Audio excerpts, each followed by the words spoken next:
یہ کہانی ہے 70 سال پہلے کی، جب انگریزوں کے جانے کے ساتھ ہی ایک بھارت دو حصوں میں بٹ گیا اور دو آزاد ممالک کا جنم ہوا، انڈیا اور پاکستان۔ تقسیم ہند کی تاریخ سے جڑی کچھ اہم تاریخوں پر آج ہم ایک نظر ڈالیں گے۔ دسمبر 1885 میں انڈین نیشنل کانگریس کا پہلا اجلاس ممبئی میں ہوا۔ کہا جاتا ہے کہ پہلے 20 برسوں میں کانگریس کو آزادی یا سیلف گورننس کی تشہیر میں خاص دلچسپی نہیں تھی۔ تاہم 1905 میں پہلی تقسیم بنگال کے بعد کانگریس نے اصلاحات کا مطالبہ تیز کر دیا اور آخر کار برطانیہ سے مکمل آزادی کے لیے جدوجہد شروع کی۔ سنہ 1906 میں ملک کے مسلمانوں کے حقوق کے لیے مسلم لیگ کی بنیاد رکھی گئی۔ کئی برسوں تک مسلم لیگ اور اس کے رہنماؤں نے ایک متحد اور آزاد انڈیا میں ہندو مسلمان اتحاد کے لیے مہم چلائی۔ فروری 1938 میں مہاتما گاندھی اور قائد اعظم نے ملک میں مذہبی کشیدگی کا حل نکالنے کے لیے بات چیت شروع کی، لیکن یہ بات چیت جولائی میں ناکام ہو گئی۔ دسمبر میں مسلم لیگ نے کانگریس کے مسلمانوں کے ساتھ برے سلوک کی شکایت کی تحقیق کے بارے میں ایک کمیٹی قائم کی۔ قیام پاکستان کی تحریک میں ایک اہم پڑاؤ 23 مارچ 1940 کو آیا۔ اس دن برطانوی راج کے خلاف بھارت میں مسلمانوں کی نمائندگی کرنے والی مسلم لیگ نے لاہور میں ایک تجویز پیش کی، جسے قرارداد پاکستان کے نام سے بھی جانا جاتا ہے۔ اس کے تحت مسلم اکثریتی علاقوں میں ایک پوری طرح آزاد اور خود مختار ملک کی تشکیل کی تجویز پیش کی گئی۔ وہیں وائسرائے لن لتھگو نے اگست کی پیشکش کا اعلان کیا، جس میں ایک ایگزیکٹو کونسل اور وار ایڈوائزری کونسل میں بھارتی نمائندوں کی تعیناتی کا اعلان ہوا۔ کانگریس اور مسلم لیگ نے یہ پیشکش مسترد کر دی اور 17 اکتوبر کو کانگریس نے انگریز راج کے خلاف عدم تعاون کی تحریک شروع کر دی۔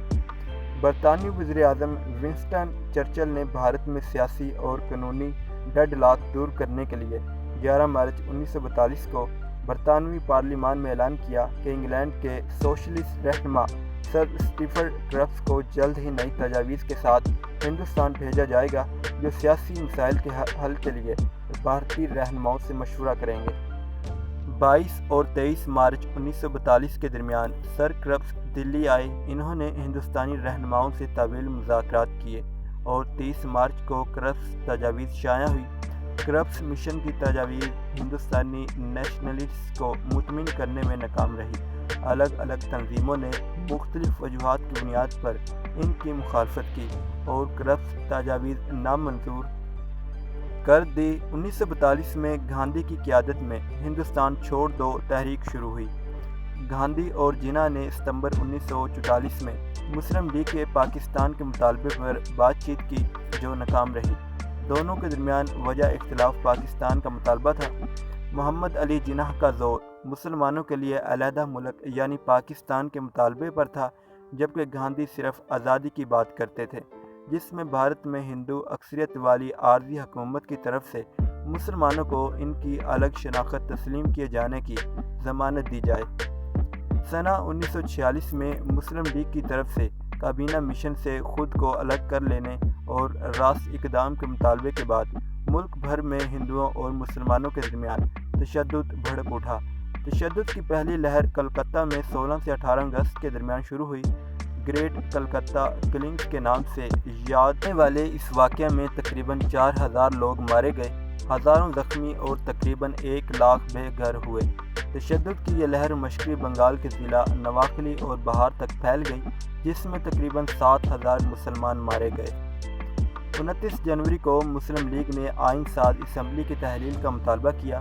فروری میں پنجاب میں فرقہ وارانہ تشدد شروع ہو گیا۔ برطانیہ کے وزیر اعظم کلیمنٹ ایٹلی نے اعلان کیا کہ برطانیہ جون 1948 تک بھارت چھوڑ دے گا اور لارڈ ماؤنٹ بیٹن وائسرائے کا عہدہ سنبھالیں گے۔ 24 مارچ کو لارڈ ماؤنٹ بیٹن نے وائسرائے اور گورنر جنرل کے عہدے کا حلف اٹھایا۔ 15 اپریل کو گاندھی اور جناح کی جانب سے تشدد کے واقعات سے پرہیز کرنے کے لیے اپیل سامنے آئی۔